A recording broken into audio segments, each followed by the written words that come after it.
Welcome to on record.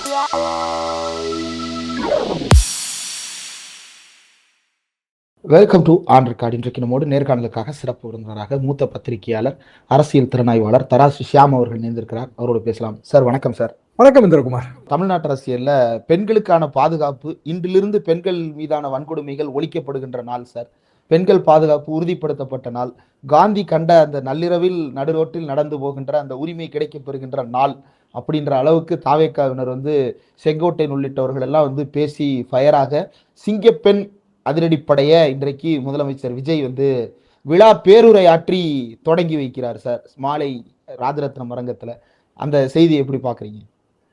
புதிதாக தொடங்க இருக்கிற சிங்கப்பெண் அதிரடிப்படைக்கு நமது வாழ்த்துக்கள். ஆனா எப்போ பெண் போலீஸ், தனி பெண் போலீஸ் வந்தாங்கன்னு யோசிச்சு பாருங்க. எங்களோட காலேஜ் டேஸ்லங்க பெண் போலீஸ் கிடையாது. அதாவது 66ல இருந்து 70 வரைக்கும் கிடையாதுங்க. பெண் கலெக்டர் தான் உண்டு.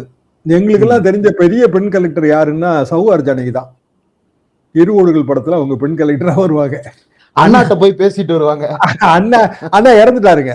சோ இவங்க அண்ணா அவங்களை கூப்பிட்டு விடுற மாதிரியும் அந்த நாக்காளியை மட்டும் தான் காட்டுவாரு பாலச்சந்திரன். இன்னைய தேதி வரைக்கும் பெண் கலெக்டர்னா நிறைய பெண்களுக்கு சௌஹார் ஜானகி தான் ஞாபகம் வரும். பெண் போலீஸ் கிடையாது. எனக்கு 71 விவசாய அதிகாரியா வந்துட்டேன். திருமணம் ஆயிடுச்சு. அதுக்கு அடுத்த வருடம் 73 தாங்க முதல் பெண் போலீஸ். அவங்க பேர் கூட உஷான்னு பேருங்க. அவங்க எஸ்ஐ, முதல் பெண் போலீஸ் உஷா எஸ்ஐ. அவங்க பதவி ஏற்றார்னு தினத்தந்தியில தான் பெரிய செய்திகள் எல்லாம் போட்டாங்க. கலைஞர் ஆட்சி 22 அவ்வளவு காவலர்கள் கொண்ட தமிழ்நாட்டின் முதல் பெண் போலீஸ் படை. சீருடை நிறைய பேர் கிடையாது. அப்போ சீருடை இல்லாம சாதாரண உடையில அவங்க பெண்களுக்கு பாதுகாப்பு கொடுப்பாங்க. கான்செப்ட் இதுதாங்க, பெண்களுக்கான பாதுகாப்பு. அதுக்கப்புறம் எத்தனையோ மாறுதல். நான் பத்திரிகையாளரான பிறகு 93, 92, 91 ஜெயலலிதா ஆட்சி, 92 இங்க 1000 விளக்கு அனைத்து மகளிர் காவல் நிலையம். அதுக்கு பிறகு என்னெல்லாமோ வந்துருச்சுங்க. நான் எங்க காலகட்டத்திலே ரொம்ப பொதுமக்களோட நெருங்கி பழகி எல்லா பிரச்சனையும் தீர்க்கக்கூடிய பெண் போலீஸ் அதிகாரி IPS தளபதி அம்மா. சாகித்ய அகாடமி அவார்டு வின்னர் ஆல்சோங்க. அவங்க சாதாரண ஆள் கிடையாது. Sahitya Akademi award winner also. ரொம்ப வெரி பாப்புலர். DGP வரைக்கும் வந்தாங்க அவங்க. லத்திகா சரண் எத்தனை வருஷம் ஆகி போச்சுங்க. அர்ச்சனா ராமசுந்தரம். அப்புறம் சமீபத்தில் கூடங்க இன்டெலிஜென்ஸுக்கு பெண் போலீஸ் சீஃப்ங்க, பால நாகதேவின்னு நினைக்கிறேன் அவங்க பேர். இப்போ 25. ஓகே. ஸோ இது புதுசெல்லாம் ஒன்றும் இல்லைங்க. நீங்க சிங்கப்பெண் சொல்றீங்க அவ்வளவுதானே தவிர புதுசெல்லாம் ஒன்றும் இல்லை. விசாரிச்சா இல்லைங்க, இந்த யூனிஃபார்முக்கெல்லாம் அவங்க தாங்க காசு கொடுக்கணும்ட்டாங்க. 2300 ரூபாயோ 2400 ரூபாயோ இந்த ப்ளூ கலர் ஷர்ட்டுக்கு பெண்களே அவங்களே காசு கொடுக்கணுமா சார் அப்படின்னு வசூல் பண்ணிருக்காங்க போல தெரியுது. என்னன்னு டீட்டெயிலா தெரியல. நான் கேட்டேன் காலையில, என்னங்க இந்த ட்ரெஸ் எல்லாம் யாரு டிசைன் பண்ணா அப்படி இப்படின்னு. ஒரு டிசைன் வேணும்லங்க. நமக்கு சீருடை தனியான அமைப்பு இருக்குங்க சீருடைகளுக்கு, யூனிஃபார்ம் சர்வீசஸ்க்கு. அப்பனா இதை யாரோ டிசைன் பண்ணி அப்ரூவல் வாங்கி அதுக்கான அமௌண்ட், அதாவது ஷூ உட்பட அதுக்கான அப்ரூவ்டு அமௌண்ட் இதெல்லாம் இருக்கணும். அப்போ அந்த சீருடையை பார்த்துக்கிற அந்த பிரிவு தான் அந்த சீருடைகளை வாங்கி தரணும். 10 நாளைக்குள்ள இதெல்லாம் பண்ணாங்களா, எப்படி பண்ணாங்கிறது சும்மா ஒரு ஜெனரல் என்கொயரி விட்டேன் இல்லைங்க. அதுக்கு 2300 ரூபா இந்த இவங்களா தான் போய் இந்த சிங்கப்பெண் படைக்கு ஆள் நீங்க ஆப்ஷன் தரீங்களான்னு கேட்டு இவங்க சரின்னு சொல்லியிருக்காங்க. அதாவது காவலர்கள் கீழே இருக்கவங்க, அந்த இப்ப நம்ம படங்கள்ல பாக்குறோம்ல அந்த ட்ரெஸ் கோடும் அந்த பெல்ட் ஷூ எல்லாம் சேர்ந்து இப்ப திடீர்னு 2300 ரூபா பணம் கேட்கறாங்க அது அப்படின்னு சொல்றாங்க. அது காலையில பார்த்தா அது ஒரு சின்ன செய்தியாவும் வந்திருந்தது. அது எந்த அளவுக்கு உண்மைன்னு தெரியல. தினகரன் சரி, எந்த ஒரு புது அமைப்போ அல்லது ஒரு யூனிட்டோ டெவலப் ஆகுதுனாலும் அதனுடைய பினான்சியல் இண்டிபெண்டன்ஸ் தான் அவங்களுடைய செயல்பாடுகளை தீர்மானிக்கும். அதை நம்ம எலெக்ஷன் கமிஷன்ல இருந்தே கூட பார்க்கலாம். உச்சநீதிமன்றமே பல முறை அவங்களுக்கு பினான்சியலா இண்டிபெண்டன்ஸ் கொடுங்க, ஏன் கன்சாலிடேட்டட் ஃபண்ட்ல இருந்து நீங்க கையில வச்சுக்கிட்டு இருக்கீங்கன்னா கேட்டிருக்கு. இப்ப சிங்கப்பெண் அதிரடிப்படை அப்படிங்கும் போது பெண்கள் பாதுகாப்புக்காக அவங்க தனித்து இயங்க போறாங்க அப்படின்னா அதுக்கு ஒரு பெரிய செலவு இருக்கு, பெரிய அளவுக்கான பாதுகாப்பு விஷயங்கள்லாம் செய்ய வேண்டியது இருக்கு. யூனிஃபார்முக்கு கூட அவங்களுக்கு செலவு பண்ணல அப்படின்னா அது என்ன மாதிரியான கான்செப்டா இருக்கும் சார்? அதை விட பெரிய தவறு என்னன்னு நான் பாக்குறேன்னாங்க, இந்த மாதிரி போலீஸ் விழால பொதுமக்கள் கலந்துக்கிறதுங்கிறது ரொம்ப ரொம்ப கிடையாதுங்க. என்னன்னா அணிவகுப்பு மரியாதையெல்லாம் நடக்கும். கட்சி ஆட்களை உள்ள விட்டோம் அப்படின்னா அது ஏதாவது கசமுசு ஆயிருங்கிறதுனால கிடையாது. ஃபர்ஸ்ட் டைமா வந்து ஒரு 1500 பேருக்கு தாவேகா கட்சிக்காரங்களுக்கு வந்து ஸ்பெஷல் இன்விடேஷன் கொடுத்துருக்காங்க. இன்னைக்கு கூட போற கூட்டத்துல 1000 பேர் வந்து கட்சிக்காரங்க ரொம்ப கவலையா தான் சொன்னாங்க காலையில. என்னங்க இது வந்து நாங்க எவ்வளவு வேண்டாம்னு சொன்னோம், ஆனா இவங்க வந்து கேட்கவே மாட்டேன்றாங்க. பழைய உதாரணங்கள் எல்லாம் எடுத்து சொன்னோம். ஏன்னா அணிவகுப்பு மரியாதை எல்லாம் இருக்கு. இதுல வந்து போலீஸ் ஃபேமிலி வர்றதுதான் நல்லது. எப்போதுமே டிசிப்ளின்டா இருக்கும் கிரௌடு. அதாவது அது ஆர்கனைஸ்டு கிரௌடு. ஆனா அதுக்குன்னு ஒரு டெக்கோரம் இருக்கு இல்லைங்களா? போலீஸ் நிகழ்ச்சிக்குன்னு ஒரு டெக்கோரம் இருக்கு. அதனால வேண்டான்னு சொன்னோம், ஆனா அவங்க கேட்கவே இல்லை. கடைசியில வந்து 1000 பேர் வந்து கட்சிக்காரங்க உள்ள வராங்க. என்ன ஆகும்னு தெரியலங்க. நாங்க இப்படி இதுல ஆரம்பத்துல இருந்து குளறுபடிகள் இருக்கு. இது புது ஸ்கீமானா புது ஸ்கீம்லாம் ஒன்றும் கிடையாதுங்க. பேர் சிங்கப்பெண்ணு நீங்க வச்சிருக்கீங்க, அவ்வளவுதான். ஏற்கனவே நம்ம வந்து இதை எத்தனையோ போலீஸ் அதிகாரிகள், பெரிய பெரிய ஐபிஎஸ் ஆபீசர்ஸ் பெண்கள் வந்து தமிழ்நாட்டில் அகில இந்திய அளவுல எல்லாம் புகழ் பெற்று இருக்கிறாங்க. அகில இந்திய அளவுல மத்திய படையெல்லாம் கமாண்ட் பண்ணியிருக்காங்க தமிழ்நாடு போலீஸ். அது போக எல்லா உமன் போலீஸ் ஸ்டேஷன் கிட்டத்தட்ட எல்லா இடத்துலயும் இருக்குங்க. சேம் திங் தான் இது. நீங்க யூனிஃபார்ம் மட்டும் மாத்திருக்கீங்க. கடைசியில மென் எவ்வளவு பவர் இருக்கோ, லோயர் லெவல்ல எவ்வளவு மென் பவர்னு சொல்லுவோம் இல்லைங்களா, இது விமன் பவர்னு எடுத்துங்க. அந்த நம்பரை வச்சுதான் உங்களுக்கு பாதுகாப்பே இருக்கு. அதுக்கான ப்ரொவிஷன் தான் நீங்க பட்ஜெட்ல ப்ரொவிஷன் கொடுத்துதான் இதை செய்ய முடியும். ஃபார் எக்ஸாம்பிள், சிங்கப்பெண் அதிரடி போலீஸ் படைக்கு 10,000 பேரு மொத்தம். நமக்கு கிட்டத்தட்ட 30க்கும் மேற்பட்ட மாவட்டங்கள் இருக்குங்க. அப்ப மாவட்டத்துக்கு குறைந்தபட்சம் ஒரு 200 பேர்னு வச்சீங்கனாலே 30 × 200 ஆயிருங்க. 200 உண்மையிலே பத்தாது. நீங்க பெண்களுக்கு உண்மையாவே அவ்வளவு பெரிய ஏற்பாடெல்லாம் பண்ணீங்கன்னா பத்தாது. அப்படியான ஒரு நிலைமையிலையும் தமிழ்நாடு இல்லைங்க. தமிழ்நாட்டுல வந்து பெண்கள் பாதுகாப்புங்கிறது ரொம்ப அதிகம். இங்க இருக்கிற பெண்கள் தங்களை தாங்களே பாதுகாத்துக் கொள்ளக்கூடிய அளவுக்கு வல்லமையும் படைத்தவர்கள். அதையும் நீங்க சேர்த்து பார்க்கணும். இப்போ நள்ளிரவுல பெண்கள் நடமாட்டம் இல்லாமலாம் இருக்கு தமிழ்நாட்டுல. நம்ம வந்துங்க எல்லா நைட் ஷிப்டுக்கெல்லாம் பெண்கள் அலோவ் பண்ணிட்டோம். 24 மணி நேரம் எல்லா கடையும் நம்ம திறந்து வச்சிருக்கிறோம். உணவு கடைகளை எல்லாம் திறந்து வச்சிருக்கிறோம். சம்பவங்கள் இருக்குங்க, உடனுக்குடன் நடவடிக்கைகளும் இருக்கு. கடந்த 15-20 நாள்ல எத்தனையோ சம்பவங்கள் நடந்திருக்கு.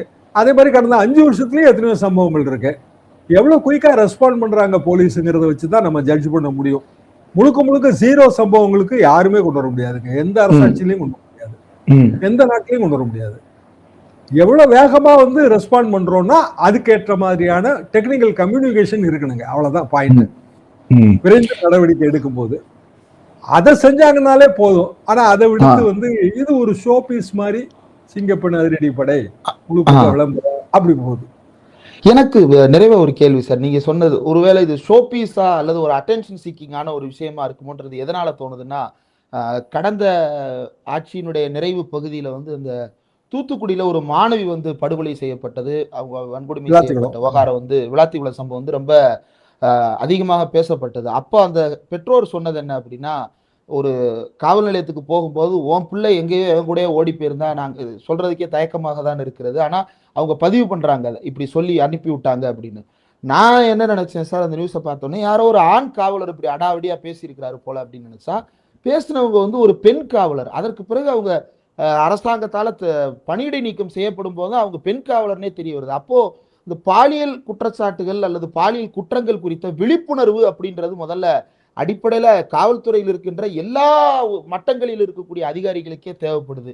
செக்ஸ் எஜுகேஷனோ அல்லது வந்து செக்ஷுவல் அஃபென்ஸ் குறித்த புரிதலோ அல்லது மக்களை எப்படி இது குறித்து டீல் பண்றதுன்ற புரிதலோ இல்லாம இருக்கும்போது அதே அமைப்புல இருந்து இன்னும் கொஞ்சம் பேரை தனித்தனியா பிரிச்சு வைக்கிறதன் மூலமா இது மாறிடுமா? இந்த ட்ரைனிங் விஷயங்களை இந்த அரசு செய்யுமா? அதை எப்படி பாக்குறீங்க சார்? வெறுமனே அதுல சேம் செட் ஆஃப் பீப்புளை கொண்டு வந்து விடுறதுனால எதுவுமே மாறாதுங்க. சாதாரண பெண்ணா இருக்கிறவங்கள நீங்க சிங்கப்பெண்ணு சொல்றீங்க, அவ்வளவுதான். பெண் போலீஸ் சிங்கப்பெண் போலீஸ்ன்னு சொல்றீங்க. ஆனா அடிப்படையில பெரிய பயிற்சி வேணும். அதாவது எப்படி விக்டிம் ஹேண்ட்லிங், அதுவே வந்து ஒரு பெரிய உளவியல் பயிற்சிங்க. ஆமா. ஒருத்தர் வந்து பாதிக்கப்பட்டவர், அவர் என்ன மனநிலையில இருப்பாரு, எவ்வளவு பெரிய டிராமா இருக்கும், அதெல்லாம் வந்து அவங்க ஹேண்டில் பண்ணணும். நேரடியா முதல் புகாருங்கிறது அவங்க எப்போதுமே போலீஸ் ஸ்டேஷனுக்கு தான் போவாங்க. ஒரு ஆட்சிக்கு நல்ல பேரும் போலீஸ் ஸ்டேஷன்ல தாங்க கிடைக்கும், கெட்ட பேரும் போலீஸ் ஸ்டேஷன்ல தான் கிடைக்கும். அப்ப அதை ஹேண்டில் பண்ணக்கூடிய அளவுக்கு பயிற்சி இல்லாம விக்டிம் ஹேண்ட்லிங் ரொம்ப ரொம்ப கஷ்டங்க. இப்ப இவங்க இந்த இவங்க ஆட்சிக்கு வந்து 1 மாசம், நாளையோட 1 மாசம் ஆக போகுதுங்க. ஒரு 20 நாள் இவங்களுக்கான ஒரு எக்ஸ்பீரியன்ஸ் நம்ம எடுத்துக்கலாம். இந்த 20 நாள்ல எத்தனையோ வருடங்களாக இருக்கிற காவல்துறையில இருக்கிற கீழ்மட்ட காவலர்களோட ஒட்டுமொத்த மனநிலையை சிங்கப்பெண் சொல்றதுனால மாத்த முடியுமா? அது எப்படிங்க பாசிபிள்? அப்போ ஒரு பெரிய பயிற்சி தேவைப்படுது உங்களுக்கு. அந்த பயிற்சியெல்லாம் காவலர் பயிற்சி நிலையங்கள் நிறைய இருக்குங்க. ஆனா அதெல்லாம் கொடுத்த மாதிரி தெரியல. அதுக்கான பட்ஜெட்டிங்கும் இங்க இல்ல. உண்மையிலே காவல்துறைன்னு எடுத்துக்கிட்டீங்கன்னா அவங்களோட மிகப்பெரிய பிரச்சனை என்னன்னா அவங்களுக்கு ஆள் இல்லைங்க. ஷார்டேஜ், மென் ஷார்டேஜ்னு அவங்க சொல்லுவாங்க. ஆள் இல்லை, உண்மையாவே ஆள் இல்லை. பணியிடங்கள் எவ்வளவு காலியா இருக்குன்னு எடுத்தீங்கன்னா எக்கச்சக்கமா காலியா இருக்கு. அப்போ வெறுமனே ஒரு தேர்தல் வாக்குறுதி, எத்தனையோ வாக்குறுதி, அந்த வாக்குறுதிகள்ல நிறைவேற்றுவதற்கு 1 லட்சம் கோடி ரூபாய் பணம் வேணும்னு சொல்றாங்க. ஆக கூடி நிறைய வாக்குறுதி நிறைவேற்ற முடியாத நிலைமையில தான் இருக்கு. அதுல இருந்து மக்களோட கவனத்தை திருப்புறதுக்கு இந்த ஷோபீஸ் அறிவிப்புகள் உதவுது. 200 யூனிட் மின்சாரம் ஃப்ரீ, அதுல என்னென்ன பிரச்சனைகள் இருக்குன்னு நமக்கே தெரியும். இப்போ எல்லாருக்கும் இன்ஃபிளேட்டட் பில் வருதுங்க இப்போ. ஆமாங்க சார், இல்லைங்களா? அப்புறம் 50,000 rupees வரைக்கும் பயிர்க்கடன் தள்ளுபடி. அத மாதிரி ஒரு குளறுபடியான ஐட்டம் எதுவுமே கிடையாதுங்க. காரணம் மிக இயல்பாகவே நிலத்தோட அளவுல தாங்க நீங்க அவனுக்கு தள்ளுபடி கொடுக்க முடியும். சரி, கடன் தள்ளுபடி நீங்க சொல்றது கொச்சையான வார்த்தை. கடன் நிவாரணம் அது. விவசாயி கடன் சுமையில் இருக்கிறான், அவனுக்கு நீங்க நிவாரணம் தரீங்க, அத தள்ளுபடின்னு சொல்றீங்க. சரி, ரைட்டு. அப்போ 5 ஏக்கர் வச்சிருக்கவங்களுக்கு தள்ளுபடி, 2 ஏக்கர் வச்சிருக்கவங்களுக்கு தள்ளுபடி, 3 ஏக்கர், அப்படித்தானே நீங்க சொல்ல முடியும். 50,000 ரூபாய் வாங்கினவனுக்கு தள்ளுபடி, 1 லட்சம் ரூபாய் வரைக்கும் வாங்கினவனுக்கு தள்ளுபடின்னு எப்படி அதை பிக்ஸ் பண்ண முடியும்? ஒரு அடிப்படை கேள்வி இது. அப்ப யாருமே கன்சல்ட் பண்ணல. அது போக பட்ஜெட் பணம் இல்லை. அப்ப ஏதோ ஒரு அறிவிப்பு தரணும் அப்படிங்கிறதுக்காக வந்த அறிவிப்பு 3 அறிவிப்புங்க. அவரு நேரடியா மேடையில கையெழுத்து போட்டது. 1, கடன் மின்சாரம் ஃபெயிலியர், 2வது கடன் தள்ளுபடி ஃபெயிலியர், 3வது சிங்கப்பெண். இதை தாண்டி வேற என்ன இருக்கு சொல்லுங்க? சோ இது வெறும் அறிவிப்பை செயல்படுத்துற திட்டம். அது கூட ஏற்கனவே ஒரு தடவை ஏற்பாடு பண்ணி முதலமைச்சர் அவரோட நண்பரோட இல்ல விழாவுக்கு போயிட்டாரு, அது கேன்சல்டு. இப்போ இன்னைக்கு வச்சிருக்காங்க. இந்த முழு பக்க விளம்பரத்துக்கான செலவுக்காக அது ஒர்த்தா இருக்குமா? ஒரே கேள்வி நறுக்குன்னு கடைசியா கேட்டிருக்கீங்க, $1 பில்லியன் கொஸ்டின்ற மாதிரி. என்ன நடக்குதுன்னு பொறுத்திருந்து பார்ப்போம் சார். இவ்வளவு நேரம் ஒதுக்கி இந்த நேர்காணல் தந்ததற்கு மிக்க நன்றி சார்.